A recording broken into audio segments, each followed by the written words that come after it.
Hey friend, please subscribe. 1 second for you. Big deal for me. I was 12 the day everything started to fall apart, though I didn't know it yet. It was a Thursday afternoon. I came home from school and found my dad sitting at the kitchen table with both hands over his face. The only time I'd ever seen him look like that was when the Steelers lost the playoffs in overtime. And even then, he still swore under his breath and poured himself a beer. This was different. He looked like someone had cut the power to his soul. He didn't say anything at first, just sat there until I asked what was wrong. Then he looked up with these red eyes and said, "It's your mom. It's cancer. Stage 4. Before we go further, quick note. Tell us in the comments which city or country you're watching from. And let's continue. My name's Nate. I'm 25 now. I grew up in a blue-collar town just outside Pittsburgh. My dad, Dennis, owned a hardware supply shop, ran it for almost 30 years.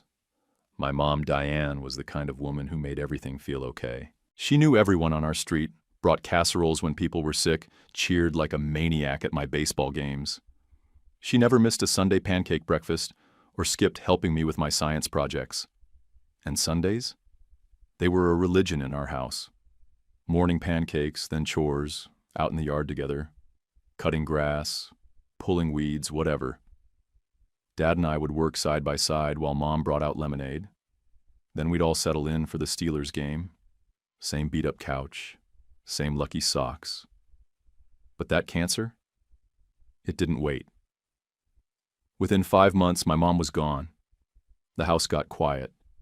That kind of silence you don't get used to. Dad still went to work, kept the shop running, but he wasn't the same. He stopped whistling. He stopped asking about school.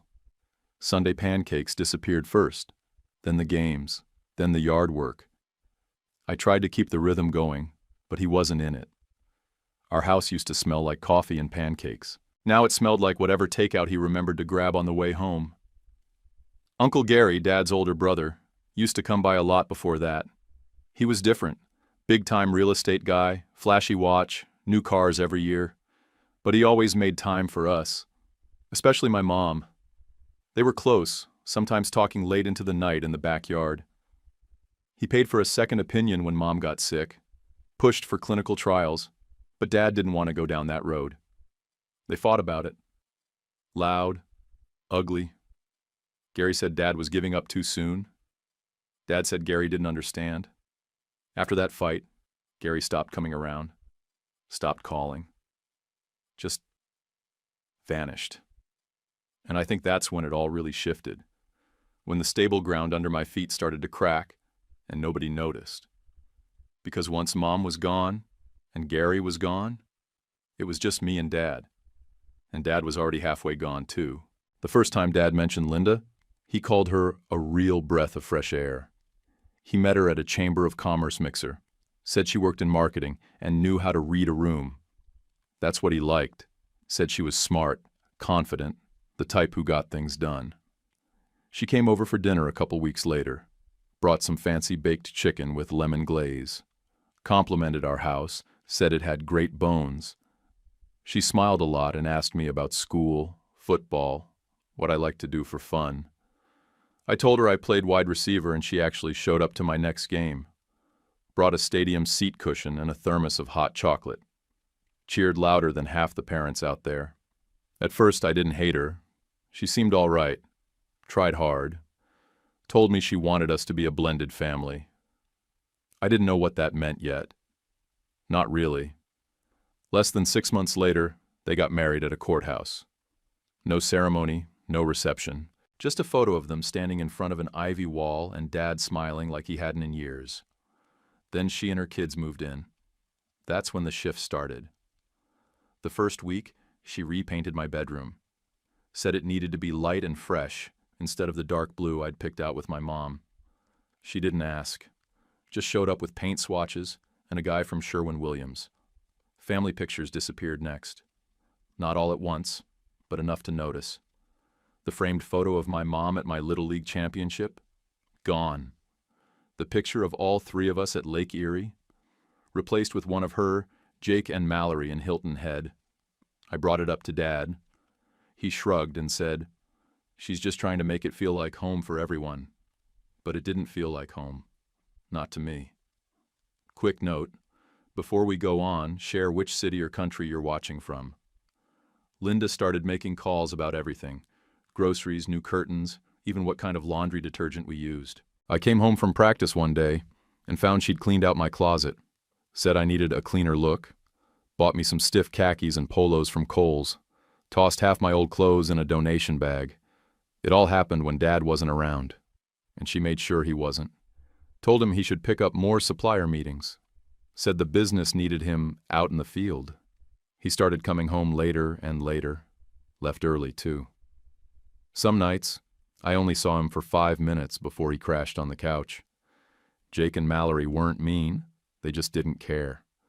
Jake was 2 years older than me, played lacrosse, talked about crypto, barely acknowledged I existed unless we crossed paths in the kitchen. Mallory mostly stayed in her room drawing or FaceTiming friends. If we passed each other, she gave me a tight smile like I was the tenant, not the step-sibling. One morning, I saw Jake pull into the driveway in a brand new Toyota Corolla with a bow on top. Linda was filming it with her phone, yelling, "Happy 17th, baby!" I asked Dad later if I could maybe start looking at used cars. He scratched the back of his neck and said, "Let's talk after we look at scholarship options. College ain't cheap." That line stuck with me. College ain't cheap. Like I hadn't heard that before. Like I didn't already know we were pinching pennies while Linda's kids were getting new tech, private tutors, name brand everything. One night I came down for water and heard her on the phone with a friend. "He's a sweet kid," she said, "but he's stuck in the past. This family can't move forward with his mother's ghost hanging over everything." That hit like a punch to the throat. I didn't say anything the next morning. Just went to school, went to practice, kept my head down. But it kept playing in my mind, his mother's ghost. Like my mom was a problem, like remembering her was holding everyone back. I started keeping my door closed more. Ate in my room. Spent weekends at the library just to be away from the house. Every time I opened my mouth to talk to Dad, Linda was there first. Pouring his coffee, massaging his shoulders, saying, "You've got a lot on your plate, Dennis." And he just nodded. Always nodded. I stopped bringing stuff up. What was the point? By the end of junior year, I didn't recognize my house, or my dad, or myself, honestly. But I sure as hell knew one thing. Whatever blending Linda thought was happening, I was getting squeezed out of the picture. Quietly, but completely. Senior year had just started when the call came. I was sitting in second period, trying to stay awake through American government, when the principal's voice came over the intercom asking me to come to the office. No reason, no warning, just Nathan Carter to the front office. When I walked in, the school counselor was waiting, pale and shaky. She looked like she didn't know where to begin. "Your father's been in an accident," she said. "There's someone on the way to take you to the hospital." My ears rang. I couldn't make sense of her words. My dad? Accident? I don't remember the ride there. Just cold hands, fast turns, and the dull thud of my heart banging through my ribs. When I got to the ER, Linda was already in the waiting area, dressed in business casual like nothing had touched her. Jake and Mallory were on their phones, sitting against the wall like they were waiting for a table at Olive Garden. "Where is he?"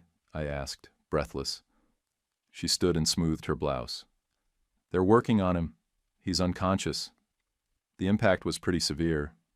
I tried to push past her, but she grabbed my arm. "Let the doctors do their job. We've already spoken with them." We. 3 hours later, he was gone. Massive internal bleeding. Head trauma. Never regained consciousness. I stood by his bed, held his hand, and told him I'd make him proud. Even though the machines were off. Even though I knew he couldn't hear me. They let us say goodbye.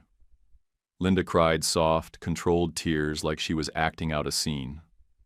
Mallory sniffled. Jake didn't look up once. At the funeral, Linda went full Broadway. Rented out a massive chapel we'd never set foot in. Hired some acoustic duo to play weepy ballads. Passed out printed programs with photos of her and Dad. Posed like a retirement brochure, she gave the eulogy, told a whole room of people that Dennis Carter was her partner in every sense, that they'd built a life together, rooted in love, trust, and shared dreams. I sat in the second row wanting to scream. My dad wasn't some corporate husband she'd known for 30 years. They were married for 2. He never said shared dreams in his life. Afterward, I stood outside just trying to breathe when Uncle Gary showed up. First time I'd seen him in years. He looked older, thinner, still sharp in a gray suit, but tired around the eyes. He pulled me into a hug, tight, like he meant it. "We need to talk, Nate. Not now, but soon." Before I could respond, Linda stepped in between us with a smile that didn't reach her eyes. "Gary," she said, icy, "didn't expect to see you here." "I came for my brother," he replied, not backing down. She hooked her arm through mine. "We were just about to head back to the house. Come on, Nathan." And just like that, he was gone again. A few days later, we met with the attorney for the will reading. I didn't expect much. I figured Dad left everything to be split or sold. But the moment I heard Linda's name read out over and over again, my stomach sank. The house, left to her outright. The business, also hers, full ownership and controlling interest. There was a clause that I could reside in the home through completion of college, provided continued academic enrollment. That was the language. Cold, legal, conditional. I waited for the part about the trust fund, the one Mom and Dad had talked about for years, the one meant to pay for school. That was still there, technically, but with a catch. Linda was named the trustee until I turned 25. I looked at the lawyer. "So she controls the money?" He cleared his throat. "She manages the distribution of it, for educational purposes, until your birthday in 8 years. I glanced over. Linda smiled like it was all business. "Of course I'll make sure you're taken care of, Nathan. That's what family does." Jake smirked from across the table. Mallory didn't even look up. Afterward, I cornered the lawyer in the hallway. "Did my dad change his will recently?" He looked uncomfortable. It was updated about 11 months ago. Right after Jake's new car, right after the family photos disappeared, right when Dad started working extra hours at Linda's suggestion. I walked out of that office with a weight in my chest that didn't let up. I wasn't just grieving my dad. I was watching everything he built, everything we were, get handed over to a woman who'd only known us for 2 years and whose own kids looked at me like I was an afterthought. I tried calling Uncle Gary, straight to voicemail. At dinner that night, Linda served salmon and quinoa. No one said a word. Jake chewed with his mouth open. Mallory watched something on her phone. I sat there, pushing food around my plate, trying to swallow the fact that I lived in a house that technically wasn't mine, with people who didn't want me there, and a future I had no real control over. But I kept my mouth shut. I still had the trust, even if she held the keys. So I told myself one thing: watch, listen, wait. Because something about this whole thing didn't smell right.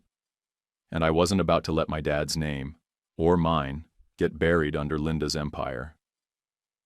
A week after the funeral, Linda called a family meeting.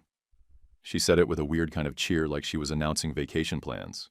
We all sat in the living room. Jake half reclined, Mallory scrolling her phone, me on the edge of the ottoman like I was bracing for impact. Linda clapped her hands once. "Okay, so we're going to make a few updates to the living situation, just to make things more balanced." Jake glanced at her and smirked. That's when I knew. "Nathan," she said, folding her hands in her lap like a guidance counselor, "since Jake's in his final year and needs more space for school and lacrosse equipment, we've decided he'll take your room." I blinked. "What?" She tilted her head like she pitied how slow I was. "You'll move to the attic. We're setting it up with a bed and a desk. It'll be private and quiet. Better for studying." "It's not insulated," I said. "It gets freezing in the winter." "We'll get a space heater, she replied, already done with the conversation. I looked at my dad's chair. Empty. I didn't argue, didn't shout. Just stood up and walked to my room, knowing I had maybe 2 days left in it. By Friday, my stuff was boxed up and moved upstairs. The attic smelled like dust and old insulation. There was a single small window, and the ceiling sloped so low I had to duck near the walls. The floor creaked with every step. They gave Jake a mini fridge and a Bluetooth speaker system. Me, a folding table, and a leftover twin bed frame. While you're listening, tell us which country you're watching from. The next blow came quiet and sneaky. One Saturday, I went to the garage looking for a photo album I'd left in a plastic bin. It was gone. So were the framed pictures of my mom I'd stored in the hall closet and the snow globe collection she used to keep on the bookshelf. I checked every corner of the house. Nothing. I asked Linda straight up, "Did you move my mom's stuff?" She didn't look up from her laptop. "Some of the clutter's been donated. We're making space for new memories." Clutter? It's not personal, Nathan. It's just, we're in a new chapter now. Jake and Mallory decorated the tree that year with silver and navy ornaments Linda bought at Macy's. No popcorn strings, no handmade crafts from my childhood, none of Mom's cheesy angel figurines. We didn't make cinnamon rolls on Christmas morning. We had eggs Benedict and mimosas. I sat there drinking orange juice from a champagne glass, trying not to throw up. Things kept shifting. Little things. I asked for new cleats. Mine were splitting at the toe.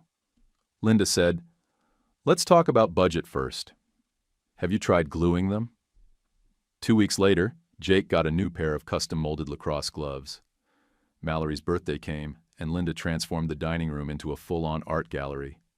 Easels, canvas racks, string lights, even one of those stupid berets. "Art fuels her soul," she said proudly. I got a used calculator for my trig class and had to email Linda a screenshot of the school requirement just to get that approved. She made me forward every textbook list and club fee before giving me a cent. "I'm just keeping track," she'd say. "Trustees are supposed to be responsible." I got a part-time job at a used bookstore 2 towns over. It was quiet, smelled like paper and coffee, and nobody looked at me like I didn't belong. I shelved fiction and memorized the scholarship bulletin board in the back. I studied between shifts. If I couldn't rely on the trust, I had to earn my way out. One night after my shift, I found Linda in the kitchen with papers spread all over the counter. I stood in the hall and watched. She had a legal pad and a laptop open to the business bank account.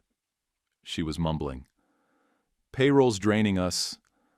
God, that HVAC bill. Maybe another transfer from the Carter Trust." I stepped into the room and she jumped. "Didn't hear you," she said quickly, closing the laptop. "What's draining the trust?" She straightened her blouse. "Nothing's draining anything. Some of the investments are just underperforming. Temporary dips. You're using it for the business?" "It's all within guidelines," she said, voice sharpening. "You still have access to your education funding. No one's denying you anything you've actually needed." I didn't buy it. A week later, I got confirmation. I was coming down the stairs and stopped when I heard her talking to Jake in the kitchen.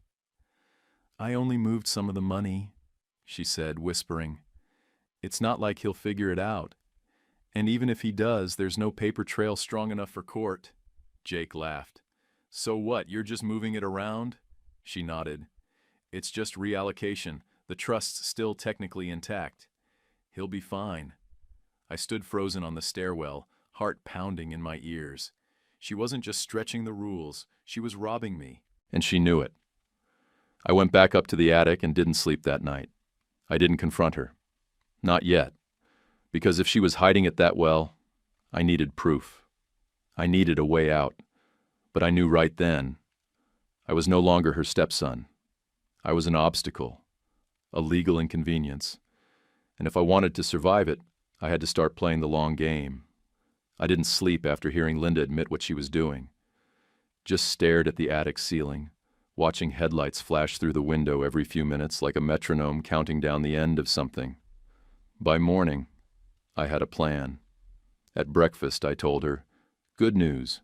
I found summer housing near campus. One of the older guys on the team needed a roommate. She didn't look up from her phone. Wow, that's fast. Convenient. Yeah, I'll be out by the weekend.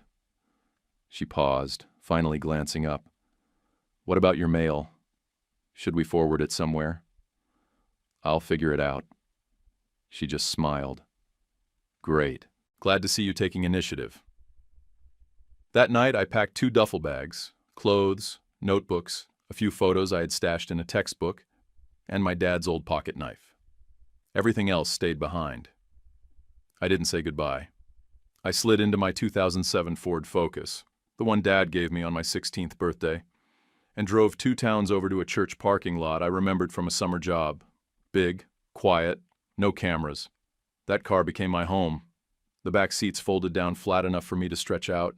I laid a sleeping bag across them and rolled a hoodie into a pillow. I joined a cheap gym so I could shower before work. Got a weekend pass first, then upgraded once I saved enough. Morning shifts were at a local diner, greasy grill, regulars who tipped in crumpled bills, and an owner who barked orders like we were on a ship.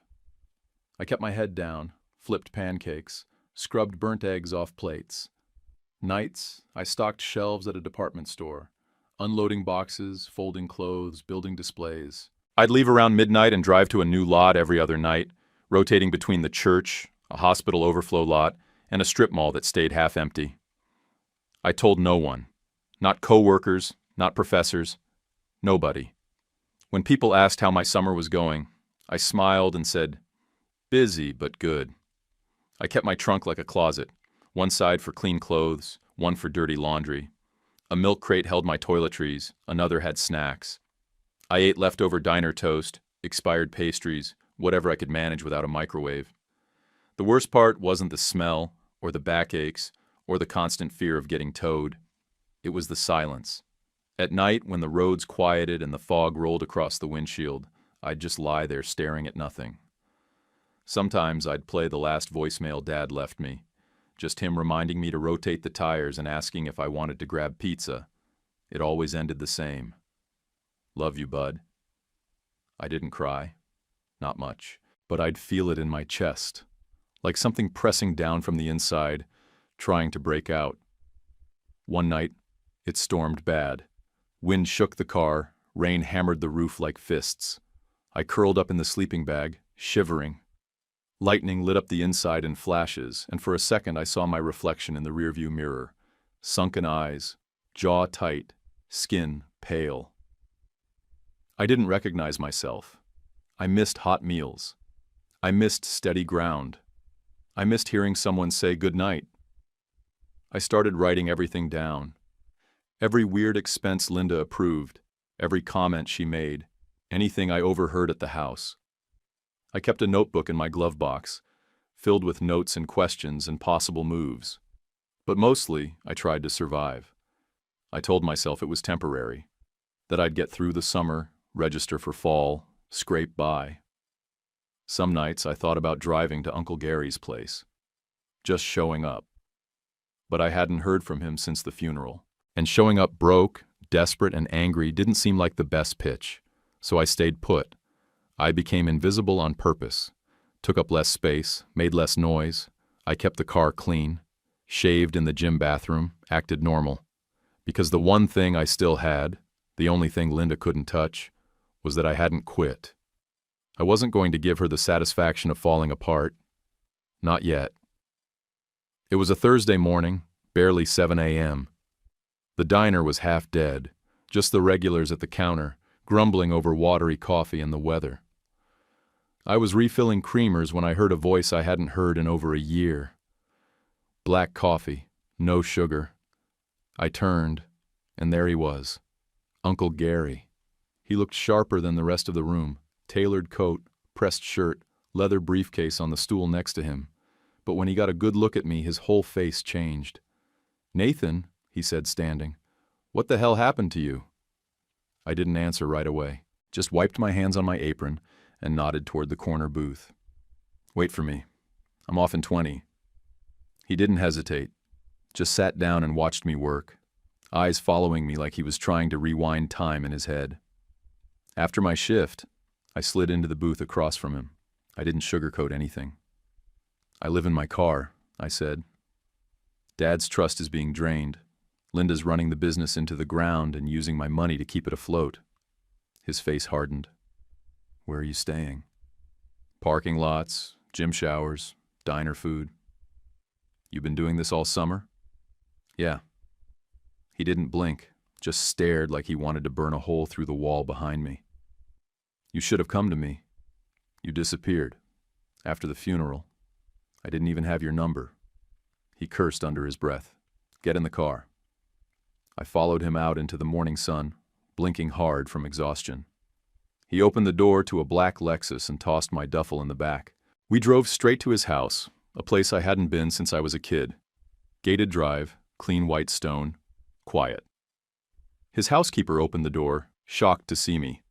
Within minutes, I had a hot plate of food in front of me. Eggs, toast, actual bacon. I ate like I hadn't seen a real meal in months, because I hadn't. He stood over me. "There's a guest room upstairs, shower. Clean towels. Rosa will find you something to wear." I nodded, mouth full, eyes burning from how fast it was all happening. "You're not sleeping in that damn car again. Ever." I didn't argue. Just climbed the stairs after eating, found the bed, and collapsed. Clean sheets, soft pillow, real mattress. It was the first time I slept more than 4 hours in weeks. Next morning, we were in his lawyer's office by 9. Big glass table, leather chairs, downtown view. Gary sat next to me. "Tell him everything." So I did. Every detail. I laid it out. The attic, the expense approvals, the missing keepsakes, the overheard conversation with Jake, the money she claimed was underperforming. The lawyer, tall guy with a thick notepad, wrote fast, interrupting only to clarify numbers. Gary leaned forward. "We're going after her, legally and hard." "Can we?" I asked. "She's the trustee." "She's not bulletproof," the lawyer said. "Especially if she's misappropriating funds. That's fraud." "What about the business?" Gary looked at me. "You were supposed to inherit a majority stake eventually. That paperwork vanished when she restructured after your dad died. We'll find it." They kept talking, legal terms flying between them. All I could think about was the notebook still in my glove box, filled with everything I'd documented. I told them about it. "Bring it," Gary said. "We'll scan everything." Later that afternoon, Rosa helped me dig through my car for it. She didn't say anything about the backseat setup, but her eyes watered when she saw the blankets. I handed Gary the notebook at dinner. He looked at the scribbled notes, the dates, the comments I'd overheard. "You did all this while working 2 jobs and living in your car?" he asked. Didn't really have a choice. He slapped the notebook shut. She has no idea what's coming. And for the first time in a long time, I believed that. The audit didn't take long. Once Gary's lawyer got access to the trust records, it was all right there, clear as day. Over $180,000 gone. She'd funneled money into her failing business in chunks, marked as investment capital and temporary operating advances. She wrote herself monthly, trustee management fees, even though she was legally entitled to none. Jake's college tuition, billed to the trust. Mallory's art camp in Santa Fe, same thing. She even paid for a weekend spa trip and listed it as wellness recovery. I saw the receipts. Our lawyer didn't waste time. He drafted a letter, cold, sharp, just the facts. Then we scheduled a meeting, neutral location, Gary's conference room downtown. Linda showed up alone, no blazer, no smug smile, just a tight-lipped look and a folder clutched like a shield. Gary and I sat across from her. Our lawyer ran through the evidence without flinching. Every transfer, every made-up fee, every line she crossed. Linda didn't say a word until the end. Then she leaned forward and said, "This was never malicious. I did what I thought was best for the family." I couldn't help it. I laughed. "Best for the family? You stole from your dead husband's kid while I was living in my car." Her jaw twitched. You never came to me. I did. You ignored it. Just like you ignored what the trust was for my future, not your next Target run. Gary stepped in. You've got two options: full restitution, and you walk away. Or we press charges and you deal with the DA. She froze. Then her eyes darted to the lawyer. What do I have to sign? That afternoon she signed everything. Agreed to repay the full amount, principal plus interest.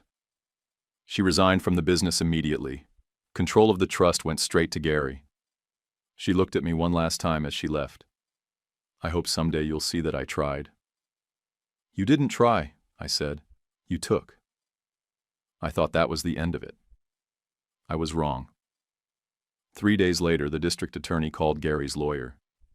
Said he'd reviewed our evidence, the fake invoices, the personal charges, the pattern of intentional fraud. He wasn't letting it slide. The charges came in fast. Wire fraud, breach of fiduciary duty, embezzlement. Linda's lawyer begged for a deal, said it would ruin her kids' lives, said she didn't have a record, didn't matter. They worked out a plea, reduced charges, no jail time, but a felony on her record, probation, and full financial oversight going forward. She took it. Jake and Mallory didn't say a word to me during the entire process. Not a text, not a call, nothing. They packed up and left town by the end of the month. Last I heard, they moved somewhere outside Cincinnati. Smaller place, older car, no more private lessons or art showcases. The house went up for sale. The business, what was left of it, got placed under a professional manager, one Gary had worked with before. She cleaned house fast, streamlined the books, let go of a few hires Linda had brought in, and started repairing vendor relationships. I met with her once. She shook my hand and said, "Your dad built something solid. We're going to get it back there." She meant it. The trust funds were moved into a secure account. Gary opened it up to me, full visibility. I could see every deposit, every invoice, every transfer. He even had the bank flag any unusual activity just in case. For the first time since my dad died, I could breathe. No games, no tricks, just facts and freedom. Gary sat me down that weekend. "You didn't deserve any of that," he said. "I should have been there earlier." I didn't blame him. Not anymore. Life hits hard and fast. What mattered was that when it counted, he showed up. I walked out to the driveway that night, stood next to my old Ford Focus, and looked up at the sky. For months that car had been my prison, my shelter, my last shred of pride. Now it was just a car again. But me, I was finally free. Every Sunday after that, Gary made dinner. No matter how busy he was, no excuses. Sometimes we ate steak, sometimes just spaghetti and garlic bread, but it was always just us, sitting across from each other like clockwork. He'd put his phone away. No TV, just plates, silverware, and 2 chairs at the island counter. First Sunday, I brought up the old days. Dad used to make pancakes every Sunday morning. Gary nodded, chewing slowly. He told me once that was his favorite part of the week. There was a long pause. Then, he cleared his throat. "You know why I disappeared after your mom got sick?" I looked up. "Because of the fight?" "That was part of it," he said. "But the bigger reason? I was sick too. Prostate cancer. Stage 2. I didn't want to drop that on Dennis when he was losing Diane." Jesus, Gary. I made it through. Surgery worked, but I wasn't strong enough to handle both losses. I figured staying away was better than showing up a mess. I didn't know what to say to that. So I just said, "I'm glad you're still here." He smiled. "Me too." After that, he started teaching me stuff, the kind of things no one teaches you in school. How to build a monthly budget, what compound interest really means, the difference between a tax deduction and a tax credit, how to tell when someone's lying in a contract just by the way they phrase things. He didn't make it feel like a lecture. He'd toss a folded bank statement on the table and say, All right, walk me through this. Tell me what's working and what isn't. I started to like it, not just because it made me feel in control, but because it made me feel connected to something bigger than survival. That fall, I moved into a small apartment just off campus.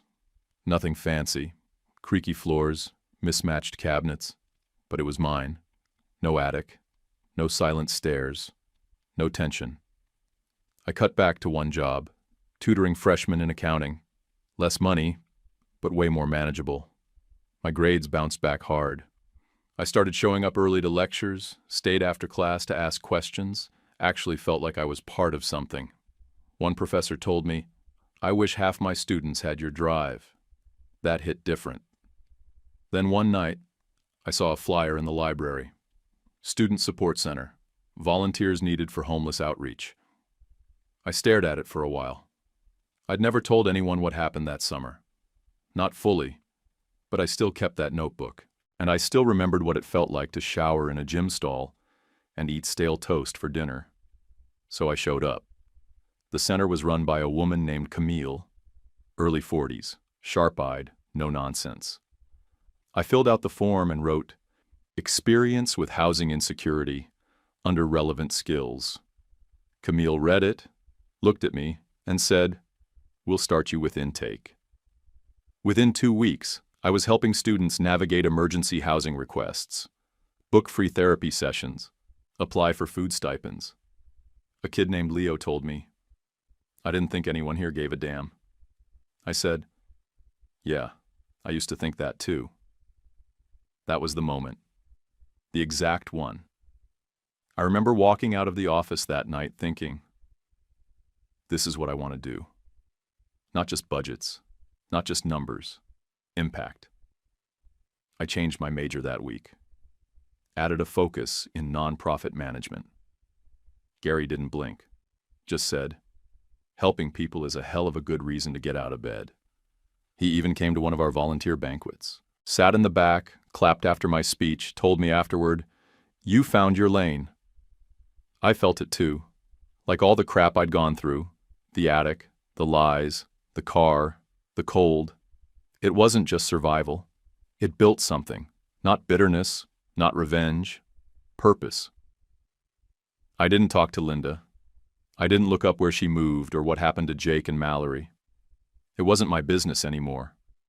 What I had was this: a mentor who showed up when it mattered, a place to sleep that didn't have wheels, and a future I was building for myself, brick by brick, on solid ground. By senior year, things felt solid for the first time in a long time. I was on track to graduate with honors, full course load, top of my nonprofit management cohort, 2 professors pushing me toward grad school. The trust fund, rock steady. Gary gave me monthly reports, walked me through every line, made sure I understood not just what I had, but how to protect it. "You turn 25, this becomes yours," he said, "and you'll be ready." I believed him. That winter, I joined the board of my dad's company. Not as a CEO in training, just a member. I didn't want to come in swinging or pretend I knew more than I did. The professional manager we'd brought in, Liz, was killing it. She had the team trimmed, processes tight, and morale better than it had been in years. I told her, "I'm not here to take over. I'm here to understand what Dad built." She nodded. Smart. That's how real leadership starts. We started digging through the archives, old files, contracts, asset lists, trying to untangle what Linda had touched. One afternoon, Liz called me into the office. "You need to see this," she said, pulling up her screen. It was an email thread, dated right in the middle of Linda's power trip.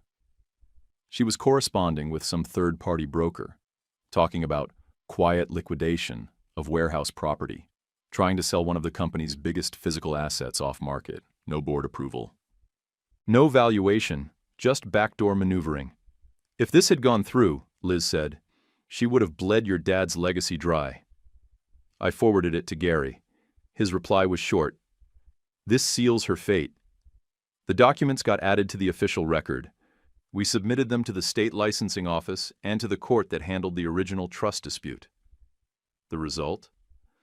Linda was permanently barred from holding any future trustee or fiduciary role in the state. If she ever tried to touch someone else's money again, she'd be shut down before she got her hands on it.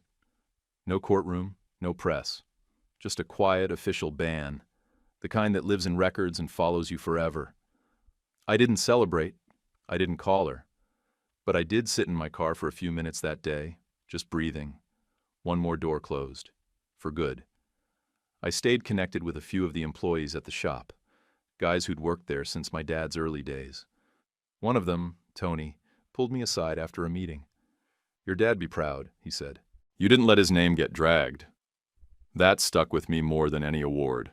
With the company stabilized and my academics humming, I started thinking bigger. What if what happened to me wasn't just a story? What if it became a platform? I started applying for graduate fellowships, nonprofit leadership, public policy, community engagement. Programs that'd let me take what I'd lived and scale it up. Real funding, real research, real reach. I didn't want to just help the few kids walking through our campus center. I wanted to hit every campus in the country where someone like me was sleeping in their car pretending it was fine. Gary helped me prep every application. Liz wrote one of my letters. Camille, from the support center, wrote another. I wasn't doing it to prove anything to Linda. I didn't care about her anymore. I was doing it because I finally saw what could come next. And this time, I wasn't alone.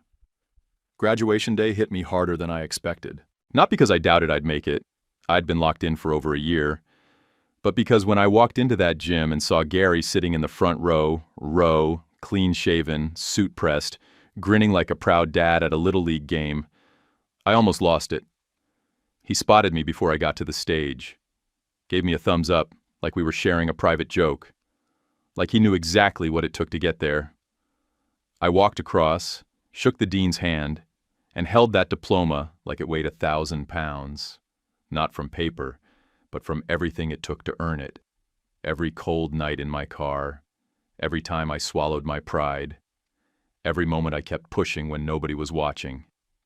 Afterward, I found Gary in the crowd, and he pulled me into a hug right there in front of everyone. "Your dad would be proud, Nate," he said. "He really would." I nodded, throat tight. "Thanks for not letting me quit." "You did that on your own," he said. "I just made sure you had a place to land." We got dinner that night. Burgers and fries, nothing fancy. Just like we used to when I was a kid after my baseball games. A week later, I moved into a better apartment. Still small, but clean, safe, and warm. I started consulting part-time for a youth housing nonprofit, helping them improve their donor outreach. I kept volunteering at the student center too. It grounded me. The first few nights in the new place were weird. I'd wake up around 3 a.m., heart pounding, convinced I was still in my car, parked under a streetlight, waiting for a knock on the window. Took a while to shake that. Therapy helped. Gary helped more. He'd check in once a week. Not just about finances or business. He'd ask how I was. If I was eating, sleeping, breathing. Some wounds take longer to close than others, but they do close. Eventually. I stopped hating Linda. Hate took energy I didn't want to give her. She didn't deserve that space in my head. I was just glad the court saw her for what she was. Glad the paper trail did its job. Glad she didn't get to rewrite the ending. That chapter's over. I've got real friends now. People who know the full story and didn't walk away. People who call me out when I start bottling stuff up. People who treat me like I belong. Not like I'm someone who got tacked onto their lives late and unwanted. I've got a good job. A mission I care about. A degree I earned. Not just for me, but for the kid I used to be. The one who needed someone to believe in him. Life didn't magically get easier, but I got better at fighting for it. And that counts for something. My dad used to say, being a man means taking hits and staying on your feet. Well, I took a lot, and I'm still standing. Do you think Linda deserved jail time for what she did? Drop your thoughts in the comments and don't forget to like and subscribe. YouTube picked this for you. Tap it. Let's see if they guessed right.